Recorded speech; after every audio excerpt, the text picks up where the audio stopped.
And he also said that the pretenses in which the U.S. went into a war with Iran were pushed in to that conflict, that war, by Israel. So quite notable there that the president sharing the statement that Mr. Kent had made back in 2020. Also for the fact that he went on to say, in talking about Mr. Kent had previously lost his wife in Syria, so he said no more targeting of U.S. troops there. So obviously a very personal thing for him to be saying, but the president resharing that message in an effort to show the disparity in what Mr. Kent had said back in 2020 versus what he's saying now. Still, the president is very upset with allies for not doing more to help out, and making the point that those allies do get the majority of their energy through the Strait of Hormuz, that a lot of it has to transit through there before heading over to European partners, and therefore they should have more of an increased posture in that region because of that. Take a listen to what he said yesterday to some of these allies, particularly those NATO allies. I think NATO's making a very foolish mistake, and I've long said that, I wonder whether or not NATO would ever be there for us. So this was a great test, because we don't need them, but they should have been there.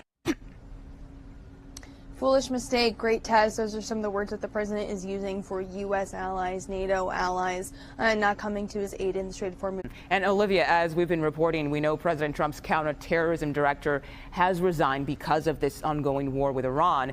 The president made a new post about Joe Kent. What did it say? Yeah, it actually was just a screenshot of a previous statement that Joe Kent had made on X, where he encouraged the president in January of 2020, 6 years ago, not to sit and wait for the next attack, to wipe out Iran's ballistic capability and get out and get our troops out of Iraq. They are only targets now.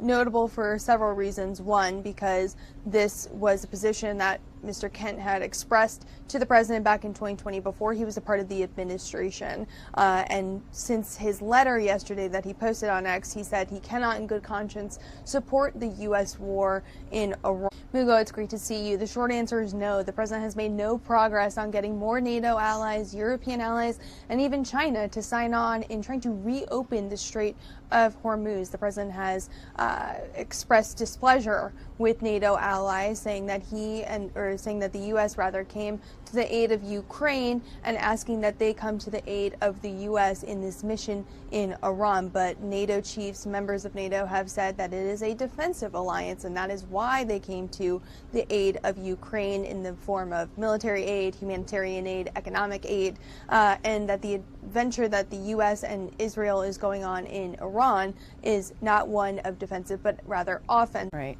And speaking of President Trump, he will soon head to Dover Air Base for the dignified transfer of some of those fallen service members who died in that refueling aircraft crash. What can we expect during that event?